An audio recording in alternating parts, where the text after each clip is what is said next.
Welcome to another episode of the S.E.M podcast. Jack Bryce and Zach Hewlett are here again, and tonight we're joined by Brent Littlefield. How you doing, Brent? Doing good. Man, it's good to see you. Yes, it is. Been a long time. Yeah, it's been a long time. Almost 20 years. You served with Zach, and you served around me a lot, so yeah, I'm excited, man. Me too. Me too. Where are you calling from? So I'm calling from Woods Cross, Utah. Woods Cross. All right. You guys have been there forever. Yeah. I grew up in West Bountiful, now in Woods Cross, which is about 5 miles away from where I grew up. So really adventured far. I love it. Perfect. Well, you adventured to Scotland, so. Yeah, true that. It's very true. All right. Well, Brent, we start with, leading up to the call, if there's any story behind getting your call and finding out you're going to Scotland. And then we skip over the mission and we want to know what you've been up to since. And then we'll go back and reminisce. So start us out with how you found out you're going to Scotland. All right. So growing up, I grew up LDS. So growing up in Utah, especially Bountiful, I don't know if you can get any more LDS culture than that. So going on a mission was something that I always wanted to do. And ultimately, did all the steps when I turned 18, got my papers, pretty much filled them out as soon as I could. At that time, it was quite the spiritual time for me because that's when I got my patriarchal blessing, went through the temple. 6 months before my mission was a very spiritual growing experience. And then when I got my mission call, I didn't do any party or any reveal. Ultimately, I was working. My mom called me and said the mission call came in the mail. My boss let me go home. And ultimately, I opened it as soon as I got home. There was no... My mom was home, luckily. If she wasn't home, I still would have opened it. Nice. And then literally 2 seconds after I opened it that I was going to Scotland, my good friend, his dad called me to see where I was going if I got my call. So he knew before anybody else other than my mom. And he actually served his mission in Scotland too. So that was kind of a fun, that's pretty neat. kind of a cool little experience. He called me and so we talked quite a bit about Scotland before I left. But that's pretty and then cool. after that I just started making phone calls and whatnot. So yeah, when did you get your call? You remember month, year? Well, it would have been in 2004, spring of 2004, because I entered the MTC in June. Okay. And it seemed like I had my call 3-4 months before I left. Sounds about right. That timeline sounds right. Yeah. Yeah. So I went June of 04 to June of 06. All right. Love it. So what have you been up to since June 06? So got home from my mission. I wanted to become an architect. That didn't work out, so I ended up going into construction. Got a degree in construction management at Weber State. And then going into construction, it was in 2008, 2009. And I couldn't find a job in construction, but yet I was going into it. Yeah, tough time. So going to school, going into that degree, I did not work construction. I actually worked on Temple Square, cleaning fountains. So that was a pretty unique job there on Temple Square. Cool.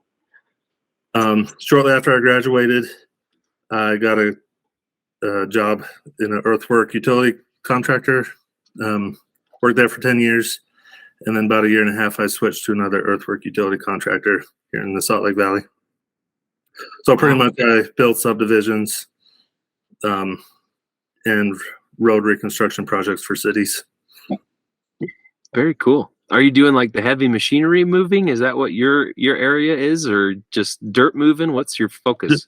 Just dirt moving and wet utilities, which is sewer, water, storm drain. Man, good for you. That's awesome. So I'm a project manager, so pretty much I deal with budgets and money and problems. Problems. That's awesome. Every day is a new problem. So what project are you working on right now? Is it mostly like outside of the valley since there's nowhere to build anymore? Right now I'm building a roadway in Layton, building a new road associated with that new freeway in Layton. Oh, cool. Not the freeway itself, but a side road associated with it.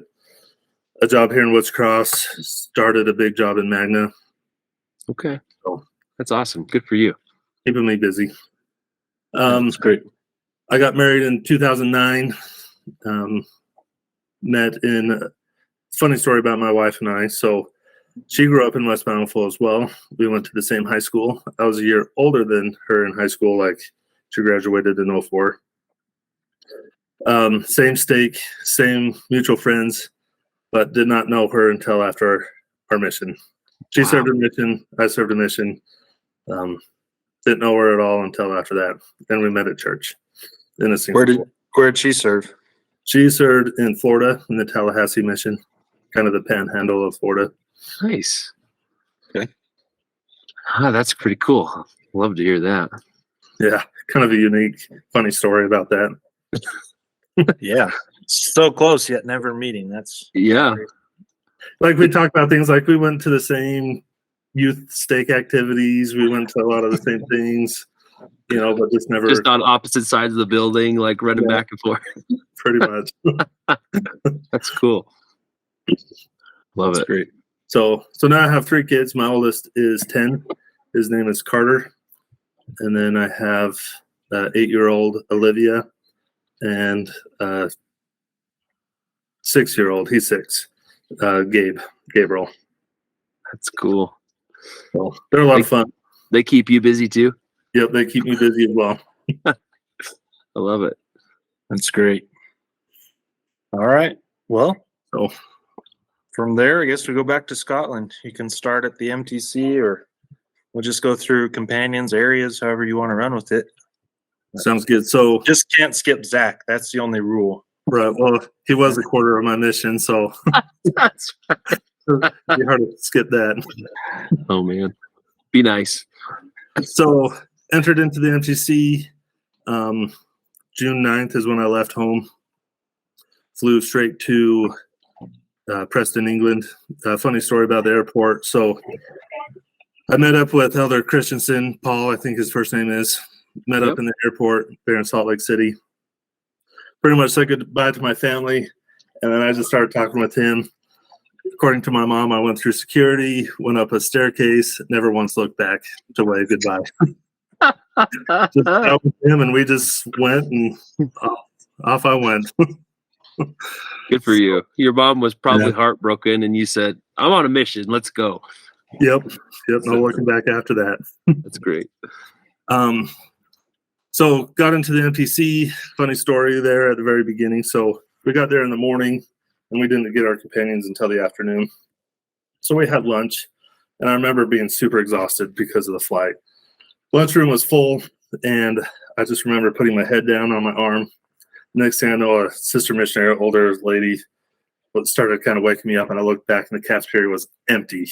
It was completely empty. It was before we were assigned companions, so I had no companion. And I remember that there was 2 cooks, and they started talking, and of course the English accent. I couldn't understand a thing. Totally lost, totally confused. Where everyone went and just left me. Oh my gosh. Nobody looking out for you. Yeah, no one looking out for me at that point. That's rough. We'll call Paul Christensen out for not, sticking with the guy who flew across the world with him. Yep. That's pretty funny. So I was assigned to be companions in the MTC with Doug Poland. That's right. So I enjoyed serving with him in the MTC. He was, just serving with someone who was British, different culture, different stuff like that. So that was fun. Nothing too stands out in the MTC. I remember Elder Zinkowski hitting his head, getting stitches. That was a pretty funny story. I'm sure you've probably heard that from a couple others already. If you've listened to Elder McClure's episode, he gives like the full recollection as to why it happened. So definitely catch that one.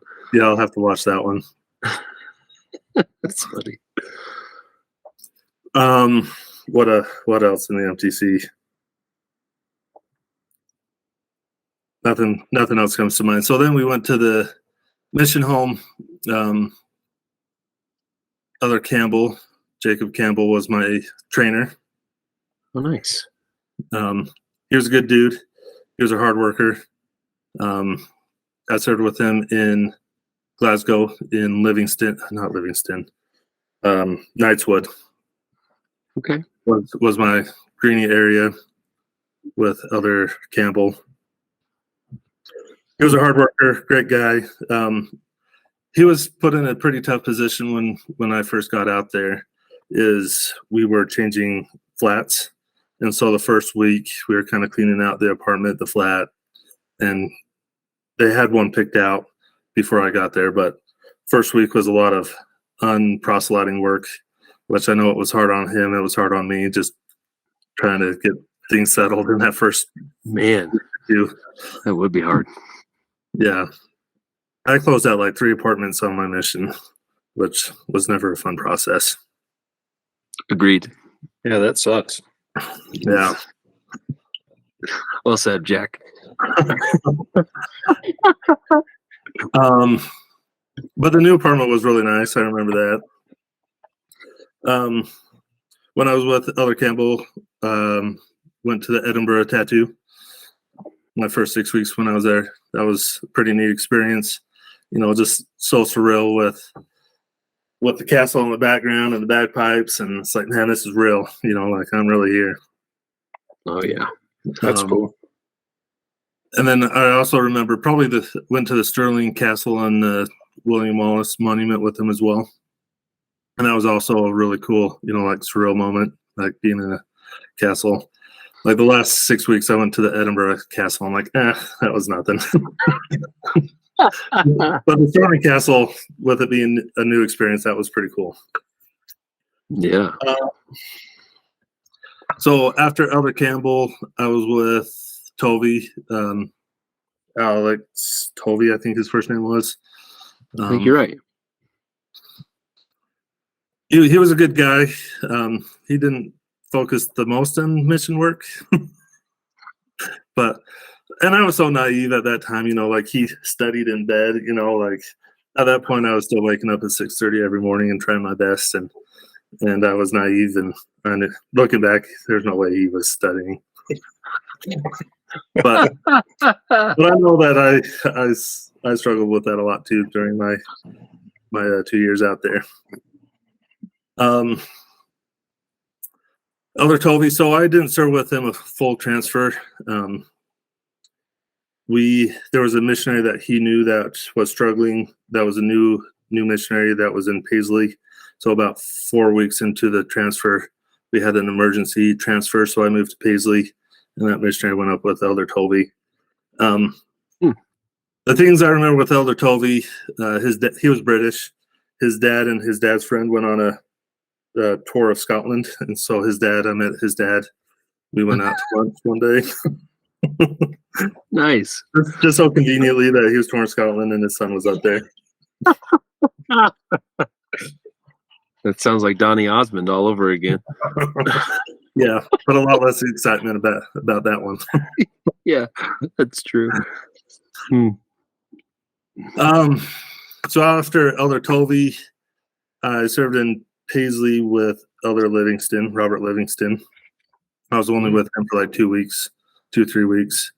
In that time, he was a great guy. I remember he really got into reading Jesus the Christ, I think it was one of the missionary books we were asked to have with us.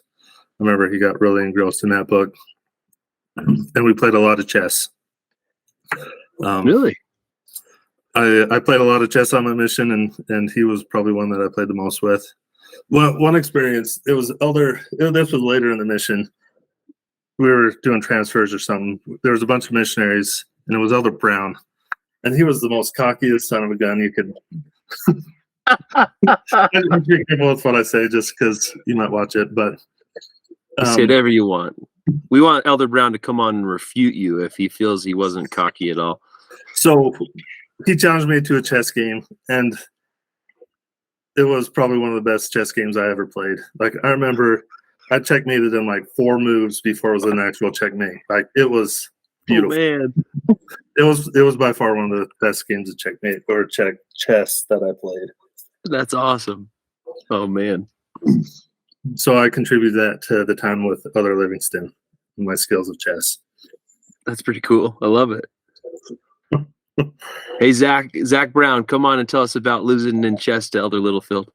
Yeah, he probably doesn't remember that, but that was the highlight of my mission was winning chess against him. I mean, you say he might not remember it, but there's a very high likelihood he took that to heart, and he's been practicing ever since, and he's waiting for the rematch.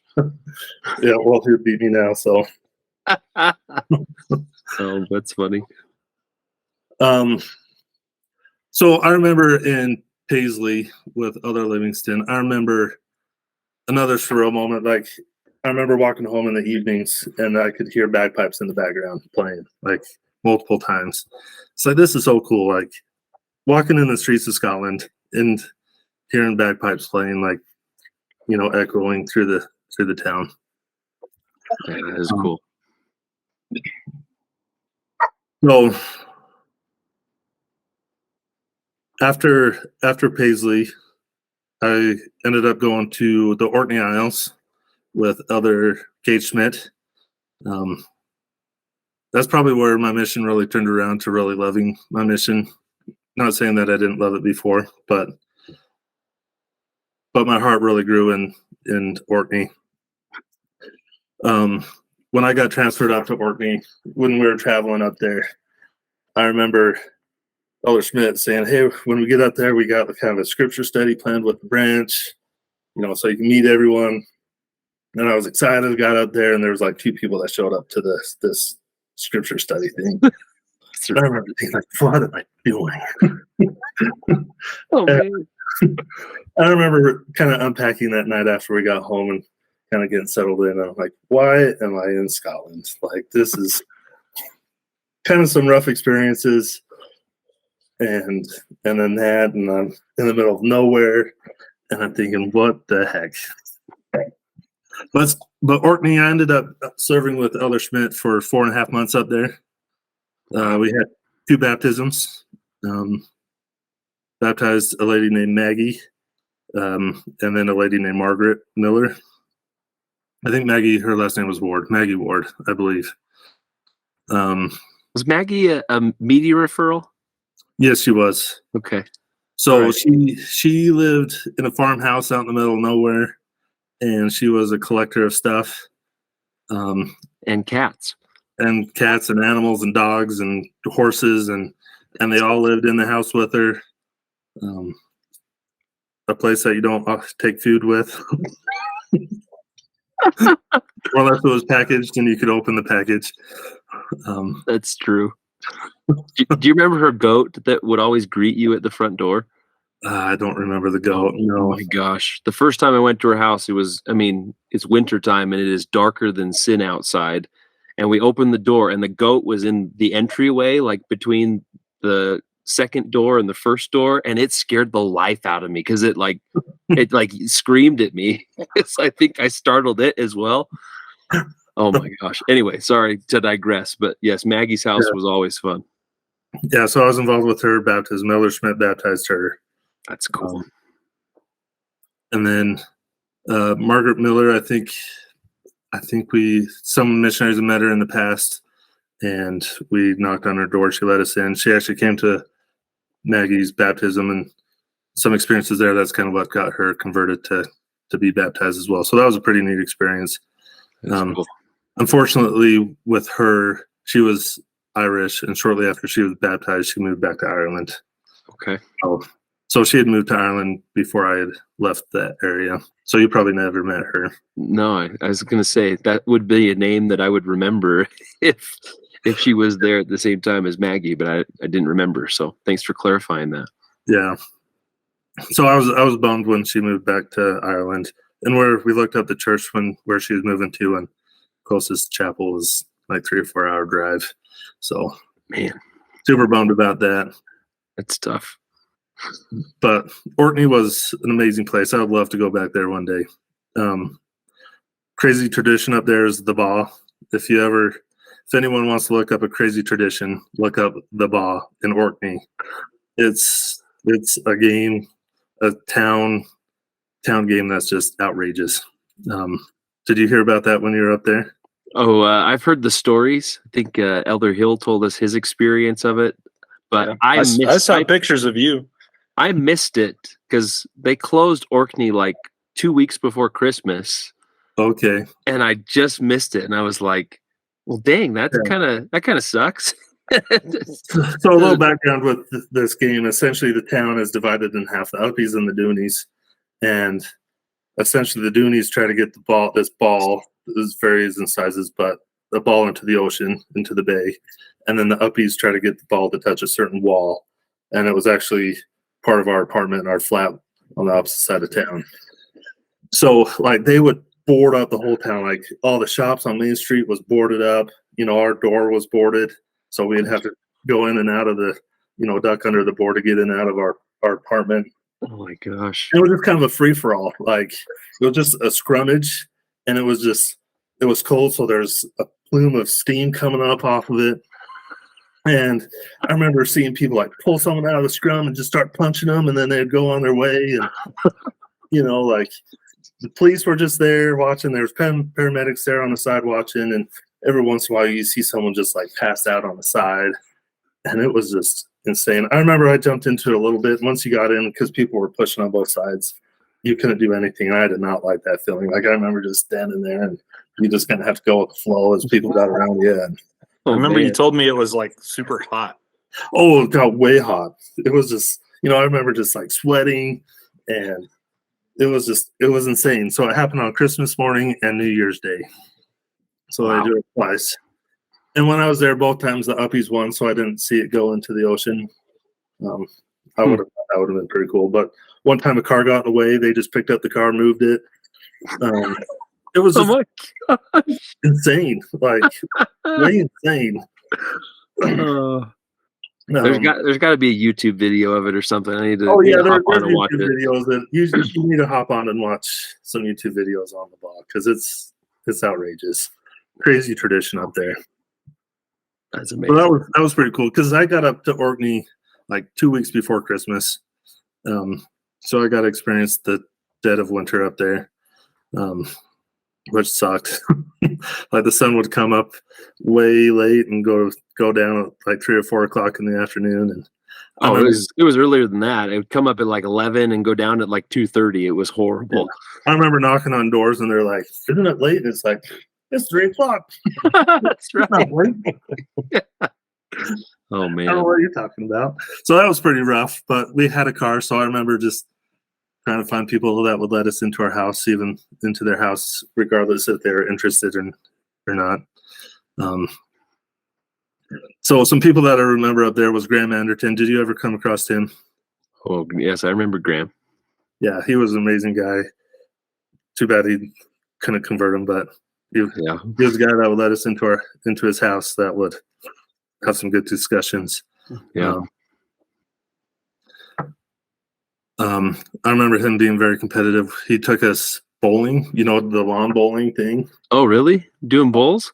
Yeah, that was my one experience. But he was in a competition league for indoor bowling. Wow. And so he wouldn't even touch the grass ball because he didn't want to lose his touch for the indoor bowling. Oh wow! So he took you and just watched you do it? Yeah, I was with Elder Malloy, my next companion, and he just watched us, kind of told us what to do, and he just took us and let us play. And so that was the only time that I went lawn bowling.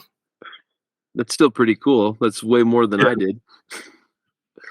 I remember there was an older couple that fed us, the Flets.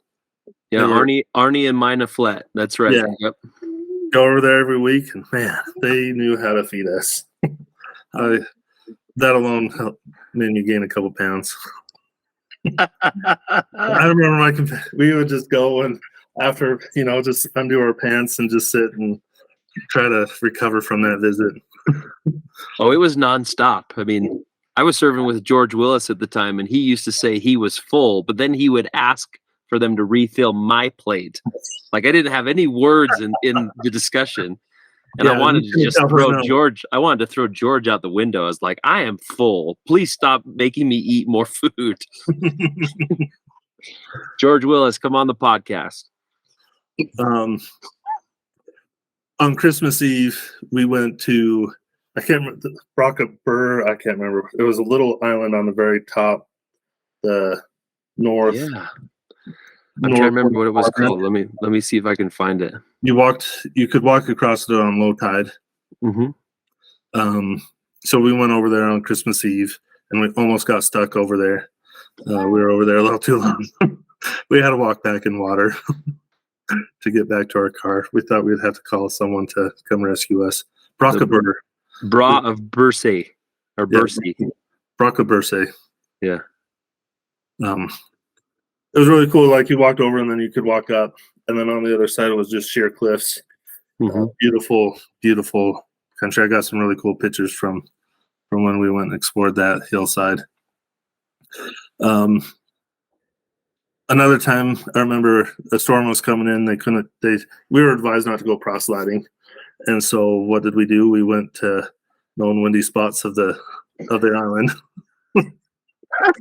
I did the same thing. Go windsurfing a little bit, right? We went to one spot, and the wind was just like, the little foam that comes off the ocean. Like it was like hitting us and pinging us and stinging. Like there was some force behind it. And then we went to the causeways. We drove down to the causeways. We didn't drive over the causeways. And I have pictures of me like standing sideways.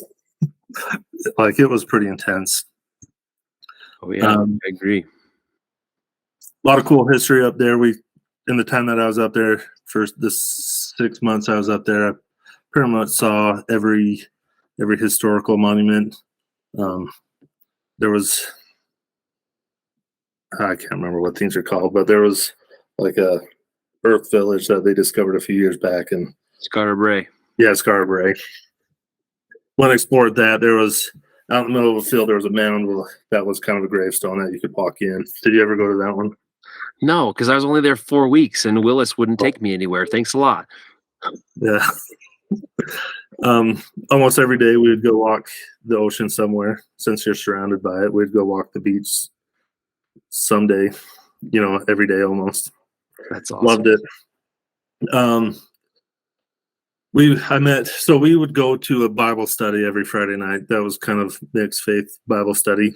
There was a couple there named Bob and Patricia that I became pretty good friends with. They were an older couple. He was an architect, and he was there on a spaghetti. I can't remember when you're on a temporary leave for teaching, doing some research up there. A sabbatical. Yeah, I can never say that word. It's all good.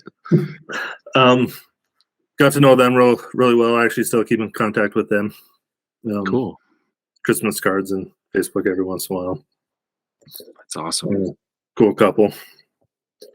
Yeah, I just loved Orkney. Loved everything about it.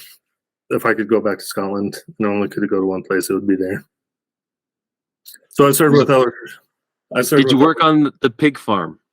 I did work on the pig farm with Joseph Grote. He was the only man that I could never understand. He talked another language. I 100% agree. He did. He spoke a different language altogether. One time we were sitting in his little kitchen, and another farmer guy came over, and they started talking. And Elder Smith and I looked at each other like, what the heck are they saying?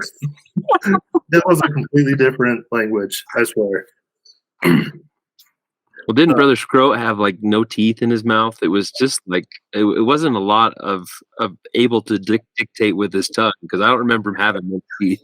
Yeah, like I have a tape recording of him, and I've shared it with my wife and family, and like even amazing. Like I can't understand a word. Like I can pick out one or two little things here and there, and it's just crazy. But that was fun doing service on the pig farm. Yeah, it was. Yeah, and then I served with Elder Malloy up there for 6 weeks. Great dude. I remember he was a farmer from Nevada. I wrestled him once, and that was it. Like, he got his arms around me, and I was like, I'm done. Just his strength and his arms, I was just like, yeah, not gonna poke that bear again. That's pretty funny. Serving up there for 4.5 months with him, and then 6 weeks. That 6 weeks is kind of a blur with Elder Malloy. I remember him being a great dude. And I did watch his podcast. That was entertaining watching him. I enjoyed watching his podcast. I love it. So after Orkney, then lo and behold, I came down to Dunfermline and served with Elder Hewlett. Hey, I know that guy. Yeah, just a little bit. So we served together 4.5 months in Dunfermline. So I had 2 companions for 4.5 months. Great times.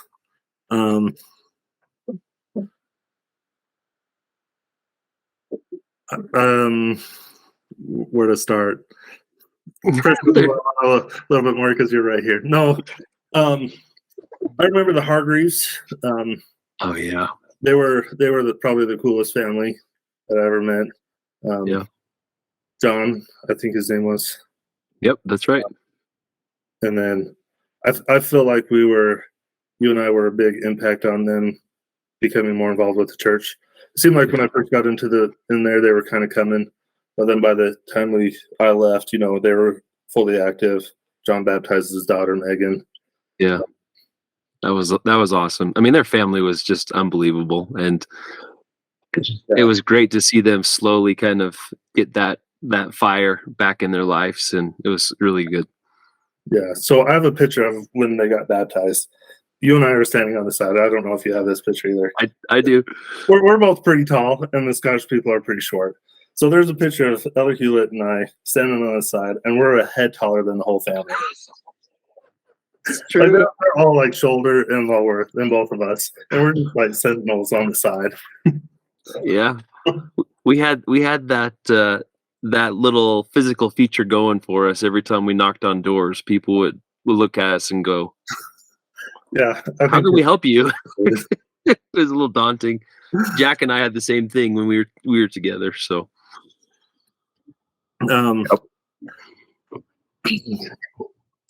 I remember. So going back to Orkney, when it was Zone Conference, it was like a 3 or 4 day event. By the time you leave, travel, ferry, train, the whole 9 yards. Like, it was a 3-day event. When I was up there, they didn't have missionaries in Thurso, which is the area, the mainland right below. So we went a whole calendar month without seeing another missionary. Essentially, from Zone Conference to Zone Conference, no one came visited us. We never left the island, and so I was used to like Zone Conference, like a break, 3-day holiday, essentially travel, have fun. So when I get to Dunfermline, it's just like a 20-minute drive to Zone Conference. And I remember going to Zone Conference. I can't remember which one. It was middle of summer. And we go to Zone Conference, and we get back to our area. It's like, what are we going to do? And I remember knocking on doors, and I remember looking over to you. You're just sweating. And you just had this look like, this sucks. I'm like, Elder, what are we freaking doing? Like, let's just go home. Like, it was so miserable. Neither of us wanted to be there. I don't know if you remember that, but there was just no desire to even do any type of missionary work after Zone Conference. Well, you sit around all day, and then you eat a pretty good meal. And then we went out. It was the dead of summer at that point in time. I mean, it was hot outside. Yeah. Yeah. I was a sweaty guy. And at that point in time, if you remember, I didn't cut my hair for 4 transfers, which I don't know how I got away with that, but my hair was long, and that made it so that I got hot pretty quickly too. I mean, it didn't help me at all. Yeah. Yeah, I just remember that. Just you looking, just like no expression on your face, just totally like. Oh my gosh! Some of my favorite memories were the coal race. Oh yeah, yes. I was talking about that with my wife earlier today. That I wanted to bring that up. Oh man, that was such an adventurous day. Like, I don't know. Yeah. So that was I did- involved with the Hargreaves. The Hargreaves invited us to participate in that. And Yeah. the coal race, like you had like a 50-pound bag of coal that you had to carry on your back for. It was more. It was like Was it more? in Birsay, it was like 10 stone or something like that. So it was like 140 pounds bag of coal on her back. Yeah. And we had to run or hike, whatever you want to call it. Yeah, the rolling main street of Kelty. Yeah. Oh man, that thing kicked our butts for sure. And then I remember there was a pitchfork with a bag of hay or something like that we would throw over a pole. Yeah, we did the sheaf pitch. That's what it was called. Remember? It was called. I remember I won that. Yeah, Brent was rocking that thing. I mean, he's just chucking it, and I was like, I want to know if you'd done that before at that point in time, because I've never done that before. your technique was so perfect. It was a lot of fun. Yeah, I remember I got like a little trophy and like a 15 pounds or something like that for winning that competition. Yeah, I remember that. That was pretty awesome. Yeah, I remember that being a lot of fun that day. Yeah, it was a good one. Um, Do you have any memories of the Happy Days Club with Brian? Yes, happy. He was really into SpongeBob, if I remember correctly. Love the SpongeBob. Didn't we go over to his house and watch the SpongeBob movie with him? I'm pretty sure we went and watched SpongeBob with him at his little flat. Oh my gosh. Oh, I remember they had karaoke. I am not a singer at all. Not at all. And they convinced me to do karaoke. Yes. And I slaughtered it. Like, they never asked me to do that again after that. Like, it was brutal. It was really brutal. Hey, I got to give you props, though, that you tried, because, oh my gosh. But having grown up with karaoke, it was like a piece of cake for me to go up and do that. But for someone who's not familiar with it, it's I don't sing. Story. I barely even sing in sacrament meeting when no one can hear me. Like, I'm not a singer. Oh man! Like, I remember, I think we sung in the ward choir there, and I think they told me not to really sing. They did not. I remember he was an older gentleman. We'd go over there every Sunday for dinner. And he had a son that lived there as well. Paul Rand. Yeah. Mm-hmm. I remember sitting next to him, and like he just like Tony said that to you? The older gentleman, not the son, though. Yeah, Tony's the dad, and then Paul's his son. Yeah. Oh man, that's pretty funny. Like, I remember joking with him, like, I practiced, and he's like, yeah, it still didn't go very well. Oh my gosh. Well, and we hung out with the other Dunfermline elders quite a lot. So many fun things. Yeah, so we lived above the cemetery, not the cemetery, the mortuary. Yeah, that's right. Mm-hmm. And I remember playing kickball in the apartment and then coming and yelling at us. Kickball in the apartment. Like, they had a viewing going on and they had a house to be quiet. We're upstairs playing soccer in the spare room while Oh my goodness. got stuff going on downstairs. How are we supposed to know? Like, I know. We're in for lunch for 10 minutes. We just want to get some energy out. Wasn't that Elder Pilkington and Yep. Bradley? Yeah, we had Bredlow for a couple transfers, and then Elder Barber came in the last 6 weeks I was there. Okay. Yeah. Yeah, we had a lot of fun. We did have a lot of fun. Chimichangas on moves nights and face masks. He was shaving my head once. I was getting a haircut and his clippers broke down. And it was middle of summer and a half shaven head. I remember putting on a beanie in the middle of summer to go get a haircut. Who cut your hair? Elder Pilkington. Isn't that how you pronounce it? Uh-huh, yeah, Pilkington, yeah. Razors. He was just shaving my head and his razors broke on me. Oh, why did we just go buy more? That doesn't seem like logical that you needed to wear any type of winter hat in the summer. Yeah, I remember having to go somewhere and get it fixed. Oh my gosh. Do you remember playing basketball with Tim and Dom and all those kids? Yeah, that was a lot of fun playing basketball. I'm not the biggest basketball player, but I recall you were quite good. You tried, and we had fun. It was a little bit of physical activity, and it got Tim and Dom coming to church too. Yeah, you were there when there was a trampoline and we were dunking the hoop? Yes, So I hung on the hoop and I shattered the whole backboard. you did. Yeah, don't you remember that? I can't remember that. Haven't we got out of there really quick? Were we? Was it in that the? after you, or was that with Elder Rayfield? Because I served there after you left. It might have been because I don't remember that, You don't and I can remember tell that? you, I would have remembered that. Might have been with Elder Rayfield Okay. that we were dunking the ball and I shattered the whole backboard. Was this at the Was that someplace like a indoor gym place? like a rec center of? Yeah. Okay. Yeah, I don't remember that, and I would have remembered that. That's something I wouldn't have forgotten. I probably would have taken a piece of glass with me or something. Yeah, I remember we got out of there real quick after that, and I don't think I ever went back. So that must have been with Elder Rayfield. Oh, man. Yeah, a lot of good memories from Dunfermline. Because I remember the bishop being really involved, really cool.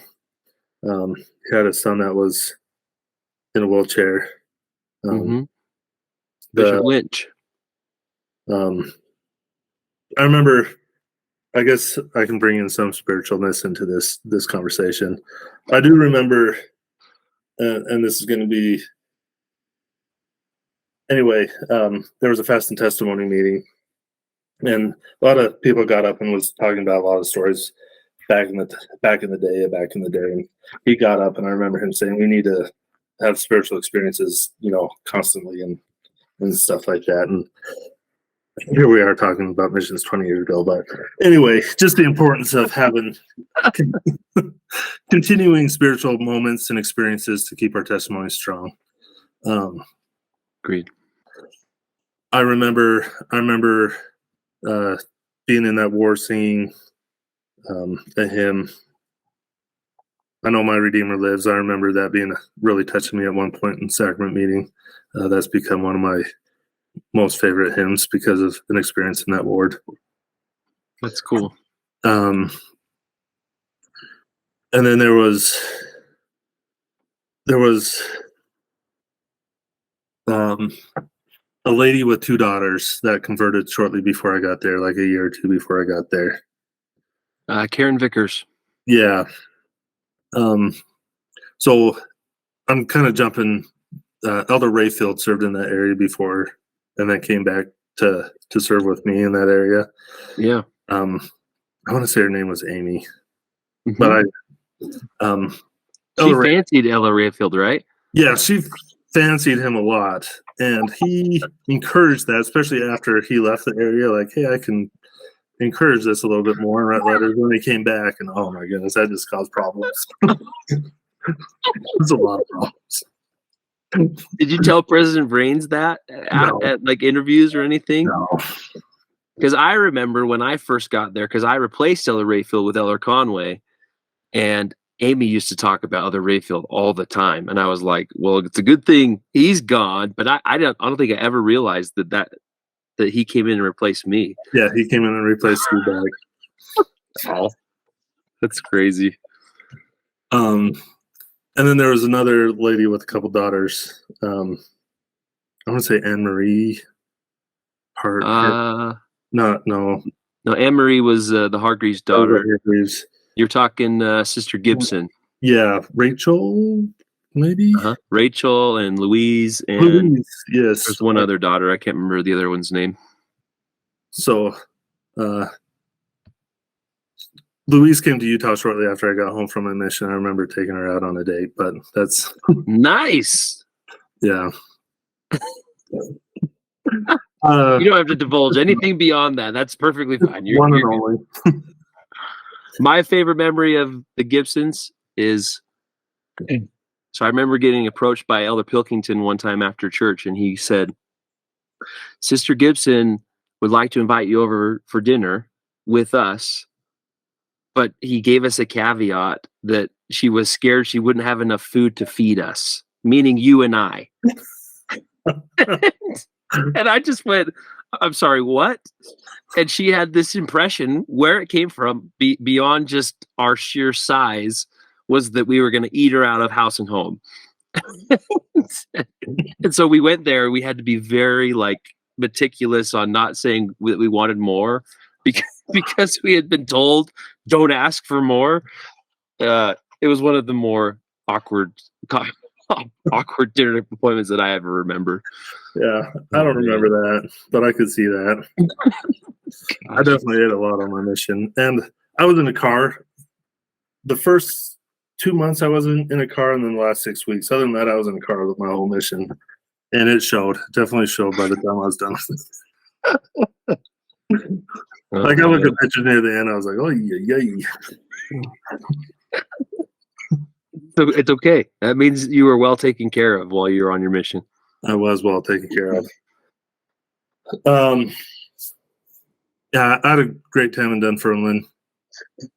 Great ward, great members.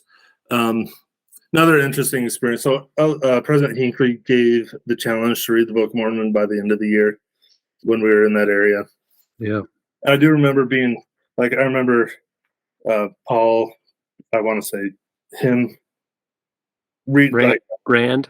I remember having conversations with him where he took it serious and really read the scriptures and studied the scriptures and having conversations about how his testimony grew and became stronger. And then I remember seeing a couple other families where they didn't take it serious and, kind of fell away in that time period. So I do remember that. That's kind of the spiritual memory that I recall from my mission is the importance of essentially reading the scriptures on a daily basis and really how that can impact your life in the gospel. Yeah, it was a pretty cool challenge because I think we got like an extra half an hour of study to read. Yeah, I think you're right. Get through it. So that happened like right before I went home. So made it extra. It was like a good ramp off the mission for me. Yeah, absolutely cool. Before I left, so I hit my year mark in Dunfermline. When I left on my mission, my brother challenged me like midway through, read the Book of Mormon in a month, and then at the end of the mission, read the Book of Mormon within a month. Needless to say, in that year mark, I did not achieve that goal. I remember trying, but at that time, it just didn't work out for me. That's a tough thing. You're saying read it from cover to cover in a month's time? In a month. Wow. I did achieve that on my last month of my mission, but we'll talk about that when I get there. That's awesome. Cool. So then I served with Elder Rayfield, which have you been able to contact him at all? No, we know that there's people that are friends with his wife on Facebook, but we haven't been able to get in touch with him just yet. So we're working on it. Yeah, I would love to hear some of his stories. I enjoyed serving with Elder Rayfield. We had a lot of fun, probably too much fun. Probably stories not to share in this setting. No, this is the perfect setting to share those stories, Brent. Yeah, the statute of limitations is expired. Yeah, that's over. Nobody's gonna come and get you for something you did wrong 20 years ago. Right. Well, I was a big Harry Potter fan. I still am a big Harry Potter fan. A book came out when I was in that area. I read it. A movie came out in that area. I watched it. High five to you. You're not the only one, I'm sure. I'm sure I'm not. But I remember one night, I was probably I would try to read a chapter or two every night. Next thing I know, I stayed up all night reading it one night, next thing I know, it was 5 o'clock in the morning and I'm still reading it. Which book was it? It was the 6th where Dumbledore passes away. Okay. Nice. Spoiler alert. Yeah, man. The funny thing is, so I read that book. Half-Blood Prince. My daughter and my wife and I are in the middle of that one right now. So hopefully your daughter doesn't watch that clip. No. We're almost to the end. She'll be fine. So later in my mission, I served with a newer missionary, and I never told him I read Harry Potter, and I was able to convince him to tell me the end of the story. To spoil alert the book. And then after I convinced him to tell me, then I told him I had read the book. That was with Elder Chambers. Oh my God. I bugged him just tell me what happened. Just tell me. Come on, just tell me. And he finally told me. I'm like, dude, I already know. Chambers. That's amazing. So I left Dunfermline like a week before Christmas, and that was a pretty brutal move. Like I'd been there I served in that area for 7.5 months, 4.5 with you, 3 months with Rayfield. Wow. And it was like a week before Christmas. We had Christmas plans figured out what we were going to do. We are going to go to Don and Tim. Mhm. I can't remember her mom's name. Hudson. Julie Hudson. We were going to go there for Christmas. She always hooked me up with peanut butter. I had a lot of peanut butter sandwiches in that area because she would hook me up with peanut butter from Costco. Yeah, the good stuff. The good stuff, peanut butter. None of that British peanut butter crap. But It's true. It's true. and then I went up to Thurso to kind of no man's land with the area, with the knowledge that we were going to shut down that area. In a short period of time, like that one transfer. Yeah, so Man, my next transfer after Dunfermline, I went up to Thurso with Elder Borders, Lyle Borders. yeah. I went up there. We were there for 3 weeks, closed down the apartment, moved to Aberdeen, lived with the Aberdeen elders as we were finding an apartment in Peterhead and trying to work in Peterhead, live in Aberdeen, commute. It was like a 2-hour drive. Oh, man. Like that 6 weeks was brutal. And the hardest thing about being in Thurso was there's no missionaries in Orkney at that time. They closed that area down for a little bit. And I was so close. Where we lived, we could see the ferry every day coming and going. It's like I just couldn't justify the expense and the cost and the time to go over there. But man, I so wanted to go back to Orkney when I was up there. You should have just said, Lyle, get in the car. I'm going to take you on an adventure and just go. Yeah. Well, we did go on. So since we were closing down, like we didn't cross the line. Like I drove across the whole top of Scotland all the way to the northeast, like the north. To Tongue? We went past that. We went all the way to the corner of Scotland. Wow. That was our area, so we technically could stay. I guess that makes sense. But we traveled the whole top of Scotland. I got a bumper sticker that says I love Tongue. We drove through that town. Everybody wanted that bumper sticker. That's the only reason they went to Tongue. Oh man, it's pretty funny. So yeah, after Dunfermline went up there, that was pretty hard 3 weeks as we were closing down. Didn't really do missionary work per se. Closing down the apartment, cleaning, and then so we lived with Elder McConkey and Elder Hess. Yeah. When we were in Aberdeen, I remember working with Elder Hess a lot. I enjoyed working with him. But trying to find an apartment in Peterhead, that was a challenge because there was budgets we had to find, and I felt like we ended up finding a pretty good place when we were there. But one thing about Elder Borders is he could cook. That's right. It didn't matter what he touched; like it just turned amazing. So he did all the cooking when we were together. His driving, on the other hand, he's from North Dakota. Roads are straight, no turns. That is not Thurso. Brake, accelerate, brake. It was a little nauseating, but anyway. Hey, that makes me feel good because that means I was a good driver, right? Yes, you were a good driver. So I never got my driver's license. So after my year mark, I could never drive. I think you let me drive on my last day that I could drive. Even though we were together and I could drive, Elder Hewlett did dominate the vehicle and driving. He let me drive once or twice. I'm sorry, I was a little insecure. I wanted to make sure that we all got there safe because I knew I'd get there safe. So I'll bring everybody else. Sorry, Brent. Another random story. I remember you driving and hitting a bird. I don't know if you remember that. Where were we? I don't remember that. We were driving and there was maybe I was driving, I can't remember, but there was a flock of birds there. Like, let's hit one, and we actually did hit one. Did we just leave it there? I don't even remember what we just kept on driving, but I do recall having quite the belly laugh. And you're like, oh, I don't recall you ever. I didn't know you could laugh like that. I think I remember now. Oh gosh, 'Cause that's I only- funny. I That's only funny. really belly laugh when someone gets hurt or something like that. I remember that now. It's just You usually were the- laughing so hard, and I was like, "Oh my gosh, I struck something in you that you were laughing so hard." I remember that now. That's Yeah. amazing. It's hard to get a good belly laugh out of me, but no, that did it. Killing a bird in the car. Oh man, so good. So yeah, going back to other borders, great cook, great guy.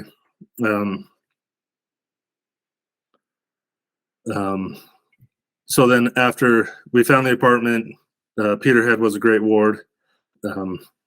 After that, I served with Elder James McCabe. Yeah, McCabe. I was his trainer. That's right. I watched his as well.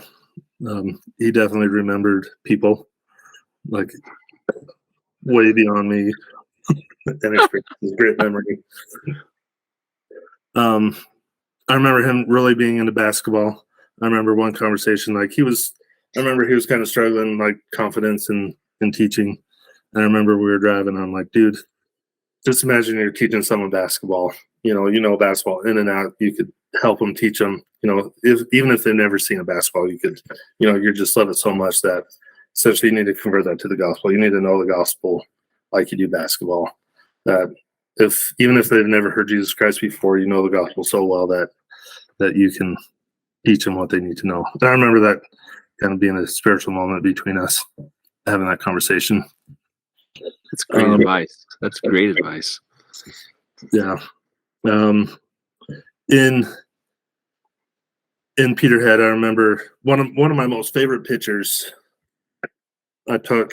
We went and visited a castle, and on our way out, there was a stream and there was a little shed on the background. I'm like, hold on, stop, let me take a picture. Took a picture and kept driving. Most beautiful picture, like a scenery picture where you got the sun shining on the shed door, the boathouse type thing. And anyway, beautiful picture. Maybe I'll email it to you and you can do it as my introduction picture. But beautiful picture. I love it. Like it's on my back. It's on my computer back screen. Cool. On my computer at work. Beautiful picture that I took up there. I don't remember the people too well. I don't, moving and then training. I was only there for 6 weeks in a transferring a little bit. Yeah. Really the last 6 months of my mission, I moved a lot. The first year and a half, very consistent. Last 6 months, all over the place. But so I served with, and I probably wasn't, when I did train, like when I first became a trainer, I probably wasn't in the best spiritual state, moving, transferring, and then I get this scrutiny. I probably didn't give him justice on what really missionary work was, like a good introduction. So sorry if you watch this. I can tell you though, Brent, that James turned out just fine. Yeah. So don't beat yourself up. I think you did more good than you may have ever thought you did. Like I remember, like the apartment we had, there was a big bookshelf, and I remember reading a book. And, just had the bookshelf, and I remember like, oh, he's coming in, I'd hurry and hide it because I didn't want to think that I was like not reading scripture. And so I can't even remember the book, but it was, not missionary approved.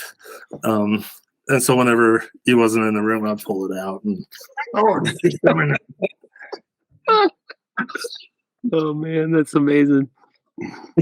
So probably not the most in tune with spirit at the time, but there was a lady who, and he mentioned this as well, that she was more active, more of a member of the church than half the members there, but had never been baptized. And Heather Curry. Yes, that's her. And Jack and I know because we went to church with her every week for 3 months and didn't invite her to be baptized, did we, Jack? Nope. I remember like this great opportunity. Like I remember having like, hey, you're a new missionary, let's teach her, let's give him experience. She was baptized after I left, but I do remember leaving. When I was leaving, like she sent me a text message saying like feel the Spirit when you talk, like thank you for sharing your testimony and being part of it. So I remember awesome. that being a pretty cool text message, kind of on my way out of leaving that area. Man, that's cool. Good for you. So I would like to say that I was involved with that baptism, even though I wasn't there when she was baptized. You set the Sure. groundwork. You Yeah. had to have.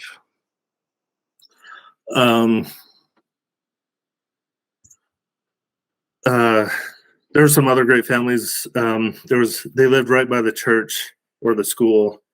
The Pedons? Yes. Great family. Their kids were young. I'm friends with her on Facebook. Oh, it's not James That's the Peden. Frasers. No. The Frasers, that's right. Yes. I remember they fed us dinner once, and he fed me some Indian food that was like spicy as all get out. He's like, "What's wrong with it? This is good." I'm just like dying. I'm like, "Oh, I'm good. This is delicious." And then my mouth was dying. I'm trying to sweat and blood. That was good. Oh man. But they had like 7 kids. Great family. Yeah, the whole primary. Yeah, pretty much. That's right. The where we lived, the apartment, we lived in the attic or the upstairs of the apartment. The lady, it was an older lady, and she was really short. And I remember James thinking, "Oh, it's so funny. I got to get a picture of you guys. Like, she's like to my waist."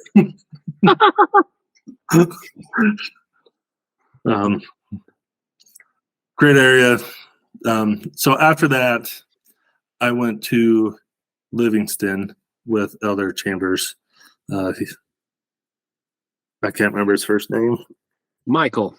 Yeah, Michael Chambers. I was his second companion. We had a lot of fun. There was another companionship, Elder Zinkowski, and another new missionary. He was really tall. I can't Elder remember. Zacharias. We had a lot of fun with them. So Livingston was pretty close to the mission home. Majority of my mission, I felt like, was kind of in the outskirts, not seeing very many missionaries. I remember being in Livingston. We had to go, it was General Conference. We had to go into town to Edinburgh to watch General Conference. And that Saturday happened to be like Scottish Pride Day. I can't remember, but essentially castles, historical monuments were free. Yeah. And I'm like, hey, we got to go into Edinburgh early. Like, we got to go into Edinburgh anyway for General Conference because the time change, was in the evening. Let's make a day out of it. Let's go to the Edinburgh Castle. Let's have fun. So Saturday, walking into the Edinburgh Castle, and lo and behold, the APs and the office elders are walking out. I'm just like, dang it. And they're like, "What are you guys doing here?" "Here to see the castle. What else would I be doing here?" Anyway, they didn't appreciate us leaving our area to go to the Edinburgh Castle. Who was it that told that story, Jack? I'm trying to remember. Who was? Do you Yeah. remember? Did you hear that story as well from someone else? I'm trying to remember who told the story. The Elder Clausen, maybe? Chambers? I don't know. Maybe it was Chambers that told the story. I'm trying to remember. Oh, has Elder Chambers been on here? He has. Okay, I'll have to watch that. But yeah, I Yeah, remember. it must have been him. I But remember yeah, he said going it was over- their P-Day and not yours. Yeah. I remember being so annoyed. Like, who are you to tell me that I can't do this? I remember the mission president talking to us. I felt like other Marines didn't really care. It was mostly the APs that really did care. And essentially, President Marine said, "Hey, your next P-Day, work half the P-Day." Like, I felt like President Marine was pretty chill about it. I was annoyed about it. I don't blame you. I would have had the same thought process. It's like, cool, let's go do this on the day that this is free. Like, why wouldn't everybody have that opportunity on a day like that? But Yeah. Whatever. Yeah, whatever. Each their own. Yeah. So there was 2 companionships. We were told that we'd be losing a companionship. So once again, I had to close down that apartment as well there in Livingston. I remember we had crap everywhere, dirty clothes everywhere. And someone came and looked at our apartment with not being notified, or they notified us and we didn't see it, the notification. So there was a kind of a nasty gram on a note that we needed to clean our apartment. Oh my gosh. And before I got there, they had all these root beer cans. I'm sure, did other chambers mention this? No. His companion was Elder Fisher, his trainer. Fisher, one of those. Yep, it was Fisher. And the apartment had, like, in the window, all these empty root beer cans that pretty much filled up the whole window, stacked up. The association or whoever told us we had to take that down when we were there. Because you can see it from, like, the main road, all this root beer and display in the window. There was a lot of cans. I remember cleaning that out. Matt Fisher forgot to mention that. That's pretty funny. Yeah. The people there, I lived there for only 6 weeks. Unfortunately, I don't really remember anybody in that area.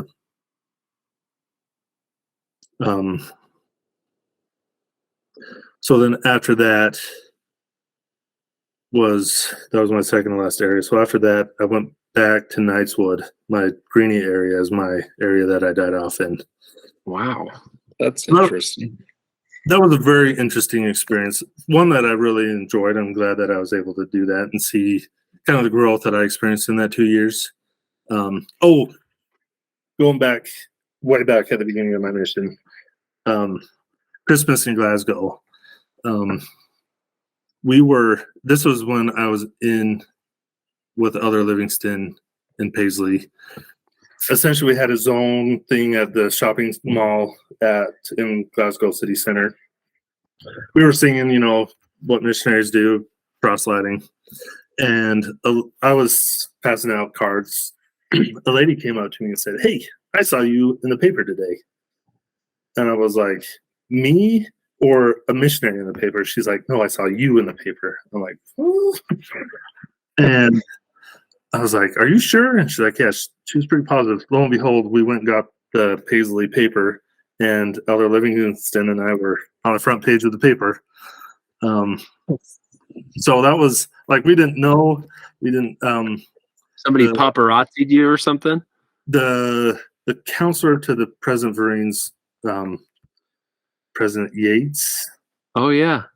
I want to say was in that ward, and he did that. Like, there was like stuff about my family, like how my brother served his mission in England, my other brother in Baltimore, but kind of like a family history of why I was there and what I'm doing, and a big picture of Elder Livingston and myself. But anyway, very shocking. That's crazy. In the mid, like hundreds of people shopping in Glasgow. Like this shopping center was like a multi-story building. Yeah.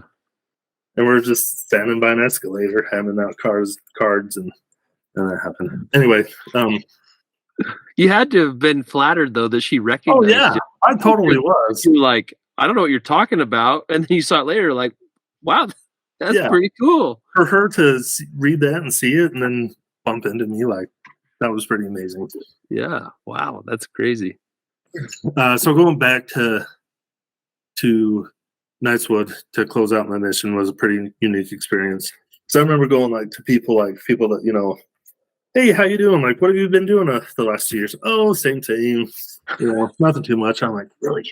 I've done this." How come you only just have done the same thing in the last 2 years? And so that was kind of eye-opening. Like, and I try because of that, with that experience, I try not to just get into like same old. Like when people ask how I'm doing, I try not to say same old.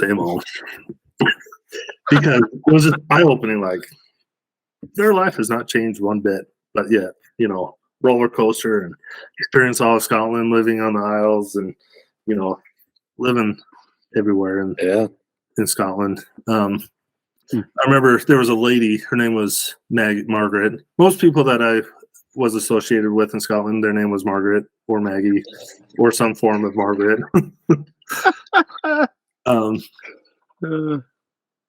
Because I was involved with the baptism in Livingston. Elder McClure, I remember he was quite involved with teaching her before we were there. He came back and baptized her, but her name was Margaret. Then there's Margaret Miller, Maggie Ward up in Orkney, Margaret Miller, which is then there was another Margaret that I was involved with. So essentially everyone that I baptized except for Megan was Margaret. But M. Yeah, Megan, Margaret, kind of the same thing. Oh wow. But an older lady, I'm pretty sure her name was Margaret, went into her house. When I started teaching her the first go around, she started coming back to church. Anyway, going to her house and there was a picture of me on the wall. I was like, wow, like I made that big of an impact on you that you put my picture on your wall. Like, that was pretty cool. Wow. This is a photo of you from earlier in your mission? Yeah, from when I served there the first go around. You know, Cool. she'd taken a picture of me and hung it on her wall. And there wasn't like missionaries, it was me. Nice. So I remember that being a pretty cool experience. But just ultimately experiencing so much and then coming back and just seeing how much I'd grown in that 2 years. And because I think sometimes you don't see how much you've grown or changed when you're in the middle of it. But going back to that area kind of opened my eyes, like, yeah, I really have grown. I really have changed. Grown for the better. There was a family, a mom and two sons, Mary Kelly, Doug, and Darren. I met them in my first go around, became really good friends with them. Doug is a year younger than me. Never converted him, but I stayed in contact with him throughout my whole mission. Called him quite often throughout my mission. I was still in contact with them. Great family. They're probably one of the people that I remember or recall the most when I think back to my mission. That relationship with that family. Loved going over there. Loved hanging out with them. They weren't really per se interested in learning the gospel. Like, we would teach them little lessons here and there, but just became really good friends with them. They took the second go around, like they took my companion and I to see Loch Lomond that was out there. Like, they did a lot of stuff for us. That's Hung awesome. out there quite a bit. Really love that family. So my last area I served with Elder Smith, Clint Smith. Clint, nice. Really enjoyed serving with him.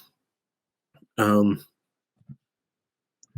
say that so going back to my comment earlier, the challenge to read the Book of Mormon within a month. So I did that within the last month of my mission. Reading the scriptures, reading the Book of Mormon. And I do recall that being that was probably one of my most spiritual months of my mission, was my last month. Because I was just so focused on reading the Book of Mormon, having that spirit with me, that like I was out tracting my last day. Like, I was very dedicated to the last minute, and I contribute that to that dedication to read that Book of Mormon within the last month. That's cool. So I felt like I finished off really strong, on a real spiritual high note on that challenge. There's no way that I could do that now. And You got a few other things you're juggling now. yeah, I'm lucky to even read once a week. But anyway, I bought a kilt when I was in my last area. Bought the whole get up. I've only worn it like twice since I've been home. My weight's fluctuated a lot, but it might fit me now. Give it a whirl. Send Yeah, us a photo. I thought about putting it on for this, but It would be awfully uncomfortable to sit in for an hour and a half. yeah, especially when I might not even be wearing pants. You never know. There you go. Neither am I. Because I'm wearing shorts. I was just kidding. So anyway, really love serving back in. So really struggled with walking because I hadn't walked until the first part of my mission. So a lot of walking in that last area, which really sucked. When I did get home from my mission, I ran a couple marathons. So I did get quite skinny after my mission. Wow, good for you. I remember running into Bryce or Jack, excuse me, Jack at a 5K in Centerville shortly after my mission. It's like one of 2 5Ks I've ran. I've never done the marathon. That's pretty cool. Prep for a marathon. So I've ran 2 marathons, but not now. Good for you. Anyway, great experience serving my mission. I very much look at it as a highlight of my life. I know that there was hard times. I am going to bring this up. So we served together for 4.5 months. That second transfer, we were determined. We knew like they were closing out 2 missionaries. We knew that we would be switching out. And I remember when we found out they would stay together for another 6 weeks. I think both of us were like, oh. Let me just say this. I didn't want to leave Dunfermline, and I knew that if I didn't leave, the likelihood is I'd still stay with you. And yes, there was probably a little bit of shock in that, but we had a good thing going. We definitely did. We had a powerhouse thing going with the ward. Like, we had great rapport with people. People knew who we were. And we just went about our business, and there was no reason to shake it up if it didn't have to be. But, I look back on it, you were my longest companion in my mission. Everybody else was 6 weeks or 3 months at most. But I look back at everything that we did together and the teaching opportunities, and you taught me a lot. Like, I was a cocky kid at that point in my mission. And some of the things that I'll never forget, there was an instance where we were teaching a less active gal. I think she was less active. Maybe she was an investigator. I don't remember. But we showed up, and she revealed to us that she was also studying with the Jehovah's Witnesses. And we were like, oh, okay. And then like maybe 5-10 minutes later, the Jehovah's walked in the door and proceeded to give us a lesson. And I was like, hang on, we're supposed to be doing this. Like, that was kind of my mindset. And I'll never forget, after that meeting ended, we went out and we sat in the car, and we didn't turn the car on for a minute. And I said to you, so what did we learn from that? And you said something so profound in that moment that I'll never forget it. You simply just said, you know what? I gained a greater testimony of Joseph Smith in that meeting. And I went, wait, what? Because I didn't hear anybody say anything about Joseph Smith. And you said, yeah, my testimony was strengthened because I knew that what I was doing and why I was here was right. And I was like, man, I got to learn something from this guy right now, because clearly I was not focused on that at all. I was thinking something completely on the opposite end of the spectrum at that point in time. But you just have the largest heart. You were always looking for opportunities to serve people. I know that the days where we went to the Hargreaves home, and Anne-Marie told me this later, that she loved playing keepy-ups with you more than anybody in our time in Dunfermline. And I just loved talking to Liz and to John and John and Megan and Kelly, and like, their family was just so much fun. But Anne-Marie wanted to play keepy-ups. And you went out and played while we sat on the porch, just John away. And I don't know. I loved every minute with you, and I look back on it with fondness, because there were very rarely, if ever, a qualm between us. Yeah. We went about our work and did what we needed to do, and we had a lot of fun. We did have a lot of fun. I do. When I look back, I very much appreciate all that you did and teach me and really have a lot of high things to think about when I think of Dunfermline, serving with you there. All in all, looking back on my mission, yeah, there was hard times, but all in all, a great experience. Don't think I'd want to do it again, but if I did, I would definitely be a lot more stubborn on the things that I would do and not do. Oh yeah. I think we all be in that same boat, but yeah, agreed. Loved it. Love the gospel. still love the gospel. I'm a primary teacher.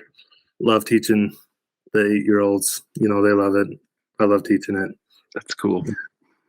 So anyway, yeah, thanks for letting me participate. I know what I look back on my messages today. You bugged me July of 2022 is when you first reached out to do this. Why would I not reach out to my companions first? Come on, Brent. Of course I'm reaching out to you.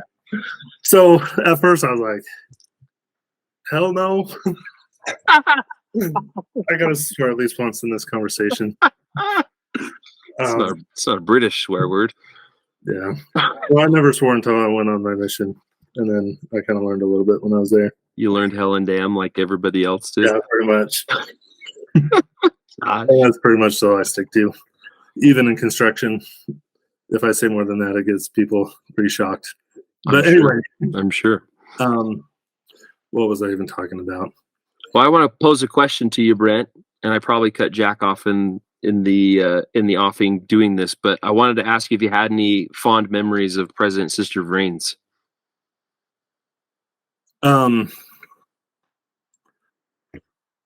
I remember it was birthday and then we were singing, and I was one that used to sing really loud and obnoxious during happy birthday. Yeah. And it was one of those times I was singing at the top of my lungs, being me, to singing really loud, and she looked at me and told me not to sing. Sister Vrains did? Yeah, Sister Vrains did. Oh my gosh. She told me to stop singing. Oh. And then President Vrains, like, I would say I wasn't, like, I never clicked with President Vrains. Like, you know, I was just another missionary. Like, I don't really have any too fond of memories of President Vrains. I do remember when I went home, like, I was pretty excited to go home. Like, my parents offered to come out and kind of pick me up, and I said, no, I'm ready to go home. And I remember, sorry, I'm probably going to get a little teary now, but I remember at the airport kind of saying my final goodbyes to everyone, and I just lost it. Like, I don't think I've ever cried so hard in my life. And you know, President Vrains was there, and, you know, it was a big hug, and I cried on his shoulder for probably 10 minutes, just bawling my eyes out, because, you know, it was over. You know, I was going home, and this experience, this culture, this country, this, you know, the people, you know, life is never going to be the same again. And that was hard to go home at the end of the day. Like, I was excited, but when I was at the airport and, you know, crap hit the fan, and I didn't want to go. But he was there with his big hug, and he was there to get me through that. Yeah. You were one of the choice ones that got the opportunity to have him as your final interview. And because he probably I think he went home probably a couple weeks after that, right? My group was the last group he said goodbye to, because he left like 3 weeks after I did. Yeah.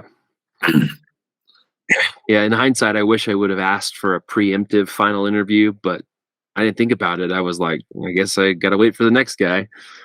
Yeah.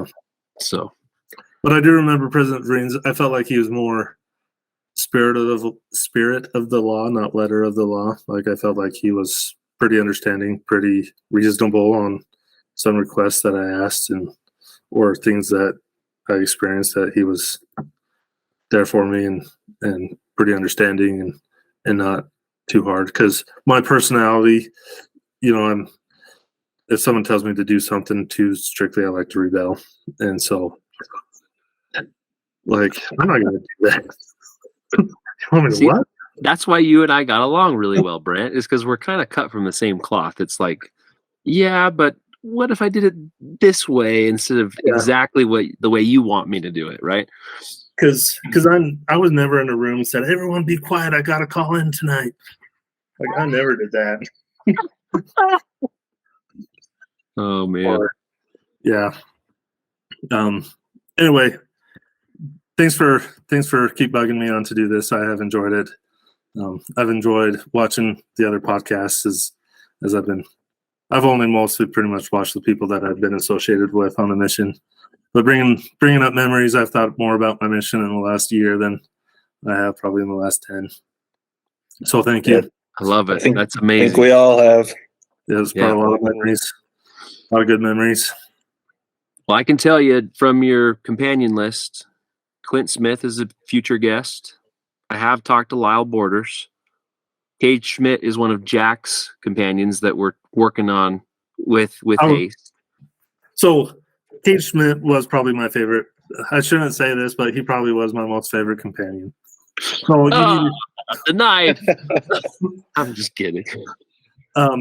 Someone that I could be on an island, a deserted island, as far as missionaries go. Like, I don't know if I could have done it with any of my other companions, but if you could get him on, I would love to hear his experiences. So I love it. We'll work on it for your sake and for Jack's. Yeah. I served with him 4.5 months as well. So. Oh, did you? Oh, wow, that's Between the cool. two of us. We're half his mission. Yeah, no kidding. That's awesome. Oh, this has been a lot of fun, Brent. Thank you so much for making time to come on. And again, I appreciate that you finally took me up on my offer that was a year in the offering, but it's all good. Yep. It's good things happen. Come to those who wait, right? Yep. And on a side note, I do want to give my condolences to you and your mother. Thank you, brother. Appreciate that. I'm kind of in the same boat. My dad is on hospice as well, and he's probably going to pass away any day as well. So sorry for you. I feel your pain. I'm sorry for you too, brother.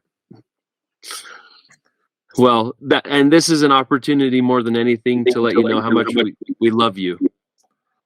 Like, we are from a unique group of people that served in that unique land together. And there's nothing better than knowing that you have brothers and sisters in Scotland that are always here for you. So just keep that in mind. You're never alone. We love you, and we're grateful that you're one of our brothers in Scotland. Yep. I love you guys as well. Thank you for doing this. Absolutely. It's our pleasure. Well, we'll say cheerio to you, and we'll talk more soon. All right. All right. Love you, Brent. Cheerio, brother. Love you, Brent. See ya. Bye.